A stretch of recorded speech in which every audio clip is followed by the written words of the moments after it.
ihr Lieben. Ja. David von Musikproduktiv ist wieder für euch da. Neben mir sitzt Nick von Zodiac.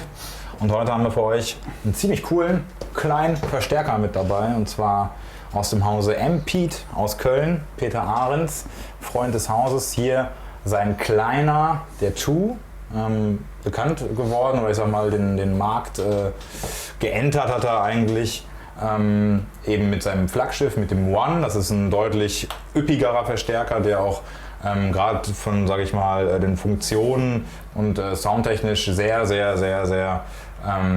vielseitig aufgestellt ist. Ja, ist das jetzt hier so die sehr puristische Variante, nicht nur für zu Hause, aber eben halt super simpel gehalten. Deshalb würde ich sagen, ich quatsch das eben mit euch ab, danach hören wir direkt rein und gucken mal, was der Verstärker klanglich so zu bieten hat. Insgesamt ist das hier nämlich ein 20 Watter, 2 EL84 Röhren.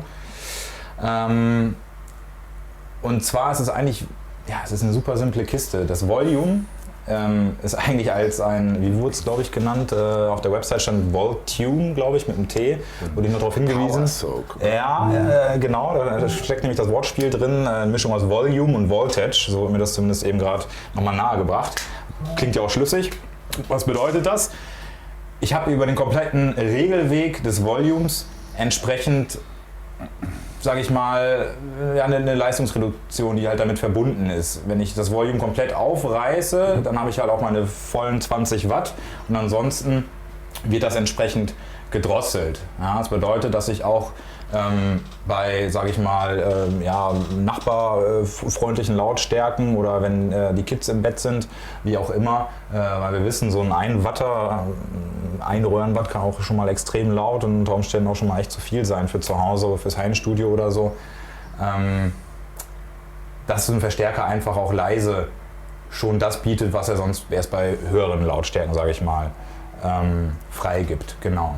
Das ist auf jeden Fall eine sehr coole Sache. Habe ich jetzt auch so noch nicht allzu häufig gesehen. Ja, funktioniert auch sehr gut. Rechts daneben haben wir unseren Bone. Switch, wie auch immer. Ne? Tone to the Bone ist hier wirklich die Mentalität. Und zwar sind das im Prinzip 3 verschiedene Voicings, 3 verschiedene Klangcharakteristiken amp-technisch. Ja? Auf dem ersten Platz haben wir so eine Blackface-Geschichte, also eher amerikanisch gehalten, gerade für Clean Sounds und derlei Geschichten. Ziemlich cool. Hier auf Platz 2 befindet sich dann so eine britischere Plexi-Variante oder so, könnte man vielleicht sagen. Auf jeden Fall britischer, so ein bisschen ruppiger. Und auf der 3. Position gibt der Amp dann Vollgas. Das alles ist auch grundsätzlich noch zu kombinieren, ganz rechts außen mit dem Boost. Der greift, soweit ich das gerade gehört habe, auch bei allen verschiedenen Bone-Positionen. Ja, daraus ergeben sich dann entsprechend 6 Grundsounds. Und ansonsten hat der Verstärker hier jetzt keine klassische Dreiband-Klangregelung oder so, sondern einfach ein Tone-Poti. Ja, funktioniert aber auch klasse. Ne? Wenn man es ein bisschen dunkler haben, geht man eben weiter nach links. Möchte man das alles ein bisschen höhenreicher gestalten oder so, dann reißt man das Ganze ein bisschen weiter auf. Abschließend noch unser Gain, um die Übersteuerung zu dosieren. Ja, eigentlich eine relativ simple Kiste. Ich glaube, soweit haben wir das abgekaspert. Wir haben gerade, genau, der Amp hat nämlich keinen Einschleifweg, das sei vielleicht noch dazu genannt, also super puristisch gehalten, einfach nicht viel fummeln, mehr spielen. Nichtsdestotrotz, damit es einfach ein bisschen räumlicher klingt, haben wir vorne, wie so häufig, Hall of Fame und Flashback Mini von TC Electronic, nicht von Marvel und den anderen Comic-Konsorten. Nicht eingeschliffen, sondern eben halt jetzt vor dem Verstärker hängen. Ne? Nick hat seine Strat auf dem Schoß. Ich würde sagen, wir gehen einfach mal rein, oder?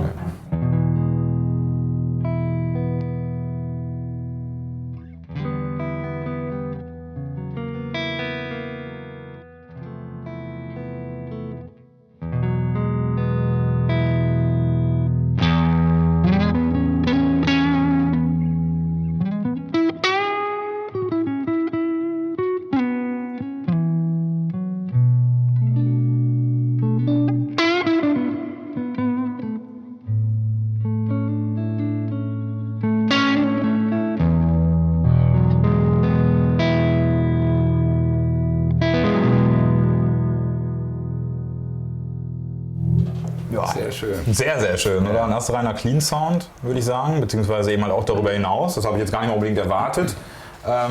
Aber als das Gain dann so knapp irgendwie über 13 Uhr eingestellt war, kommen dann halt auch so die bekannten Haare auf den Ton, ein bisschen Dreck dazu. Ne? Ist schon relativ Fenderesk, oder? Also ein bisschen Blackface-Manier, könnte man sagen. Ne? Also schon ein eigenständiger Sound, aber... Ja.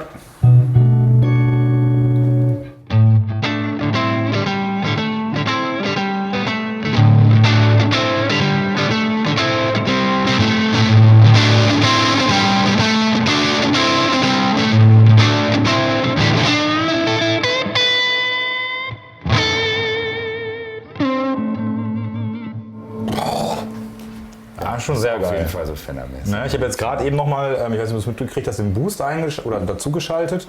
Da passiert auf jeden Fall auch nochmal so ein kleiner Kick irgendwie, verzerrungstechnisch. Ne? Nicht viel, aber wir können ja vielleicht nochmal einen direkten Vergleich starten. Jetzt habe ich nochmal ausgenommen.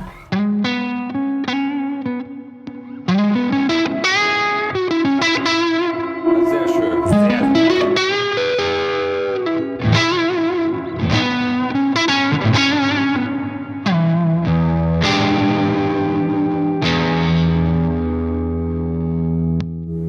Ja, so eine leichte Lautstärkeanhebung, aber auch verzerrungstechnisch. Ne? Alles nochmal so ein bisschen gesättigter, glaube ich, ne? Ohne dass ich es jetzt gespielt habe, aber von eine sehr, sehr klassische Verzerrung, würde ich mal sagen. Ja. Ne?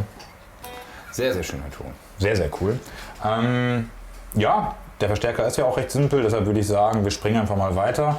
Bone-technisch jetzt hier auf Position 2, also alles so ein bisschen britischer. Den Boost nehmen wir nochmal raus.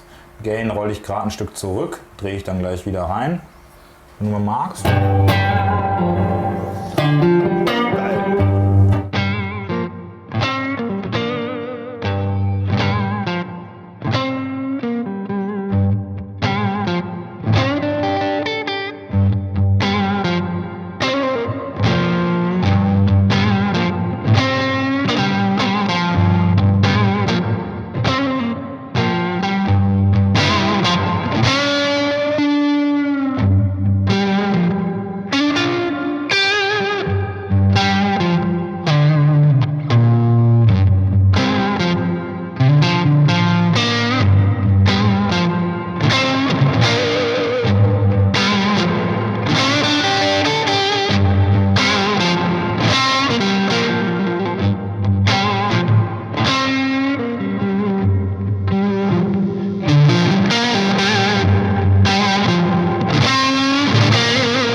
Wie gesagt, ja, klanglich tierisch. Ich drehe nochmal gerade ein das Delay zurück, oder? Weil hängt jetzt vor dem Amp und ich habe das Gefühl, mit je mehr, je mehr das alles hier komprimiert, desto weiter gelangt das auch alles in den Vordergrund. Wir wollen dann doch ein bisschen mehr vom Amp hören.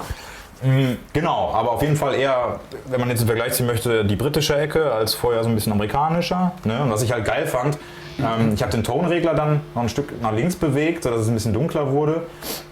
Gain ein bisschen höher, auch den Boost mit rein, dann hast du gleich das irgendwie unten in den Bässen, so dieses, dieses bisschen flappige, flapsige.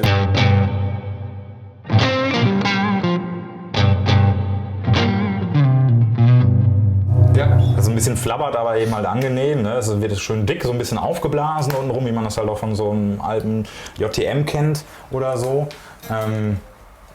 Ja, Rockton in bester Manier, möchte man sagen. Ne? Wir können ja direkt mal weiterspringen. Dritte Position, Boost wieder raus, Gain zurück. Ton mal wieder auf 12. Wenn du magst.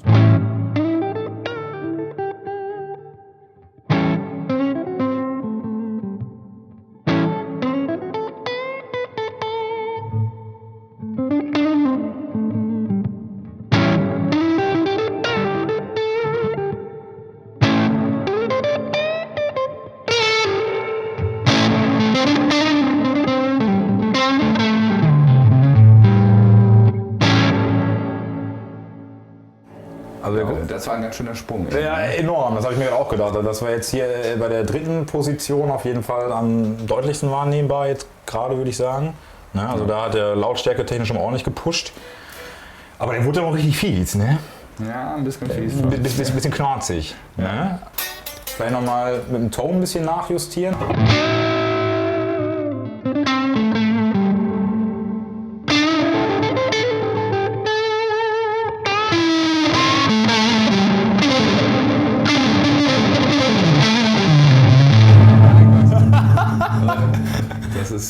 Das war jetzt gerade alles mal auf 12 irgendwie auf der dritten. Das ist auf jeden Fall kein Blues mehr. Ne? Nee, das kam gerade auch recht spontan. Wollen wir das mal reproduzieren? Das fing gerade echt irgendwie so ab 15 Uhr auf einmal so also mit eingeschaltetem Boost eben.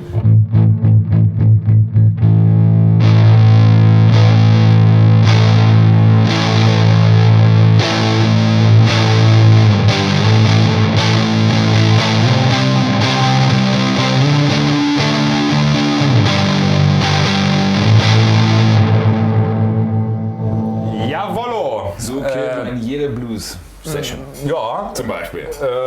Sabbath früher. Nee, das war ein ziemlich doomiger Sound auf jeden Fall. Krass.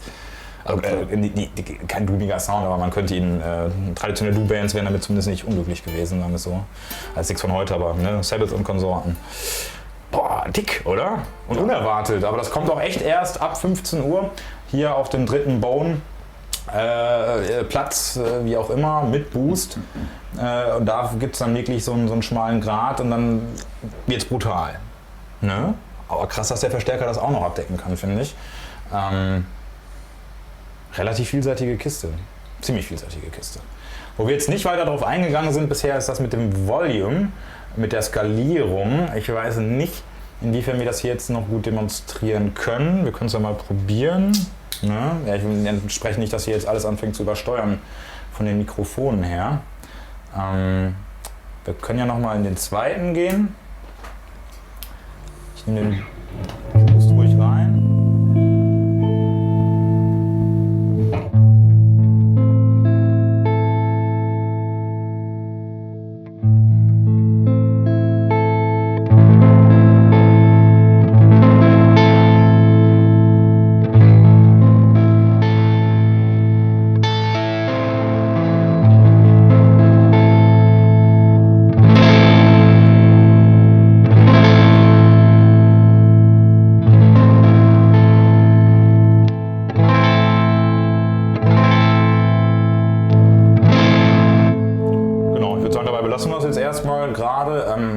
Viel mehr ist, glaube ich, in dieser Situation jetzt hier nicht zeigbar, aber man merkt ja schon, dass das jetzt nicht nur ein reiner Lautstärke-Regler ist, ne, sondern dass da halt auch ein bisschen mehr passiert, finde ich. Ja. Ne? Also jetzt nicht, dass sich der Grundsound jetzt total ändert, aber es wird einfach noch ein bisschen dichter, ein bisschen harmonischer. Also man merkt, dass in den Obertönen noch ein bisschen was passiert, wenn man entsprechend härter anfährt. Aber ich würde sagen, mit der Strat haben wir uns jetzt schon eine Menge angehört. Wechseln wir mal kurz zu Paula, um das abzuschließen und dann sehen wir uns gleich wieder.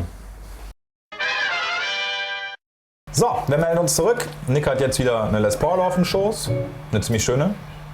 Relativ preiswerte. Ja, wie immer. Ja, so eine China-Klampfe.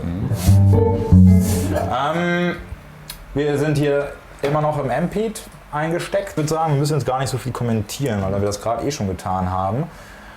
Und ja einmal durch alle Channels und Funktionen soweit durchgegangen sind. Deshalb vielleicht irgendwie das jetzt einmal ein bisschen was spielst und ich switch dann mal durch die verschiedenen Bones, ja, und hau mal den Boost mal rein, mal raus, dann denke ich, reicht das auch, oder? Klar. Cool. Haben wir ja.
Ja, ich bin jetzt allerdings bisher nur bis zum zweiten Bone gekommen. Wenn du einmal noch vielleicht.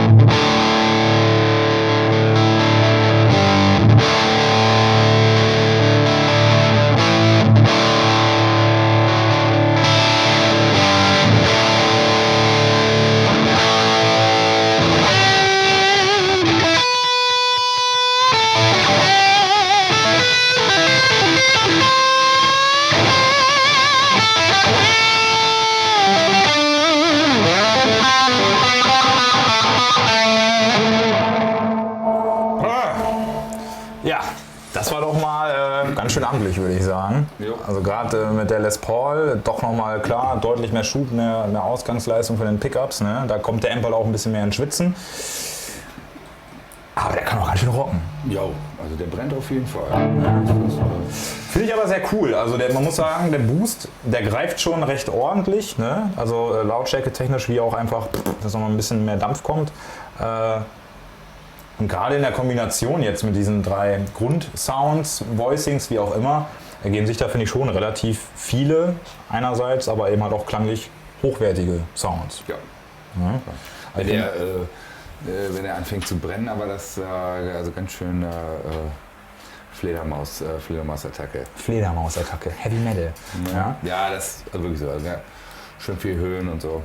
Nö, das fand ich nämlich auch. Also ich habe zwischendurch auch immer mal mit der Tone Control hier, jetzt nicht immer Anschlag links, Anschlag rechts, aber doch schon mal versucht, so ein bisschen auszuloten, wo die Reise da so hingeht. Ne?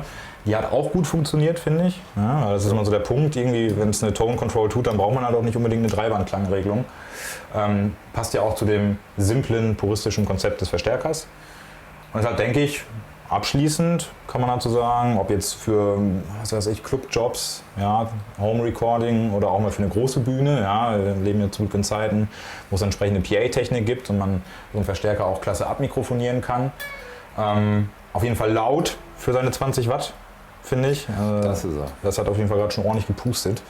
Waren ja volumetechnisch jetzt noch gar nicht mal allzu weit oben. Genau.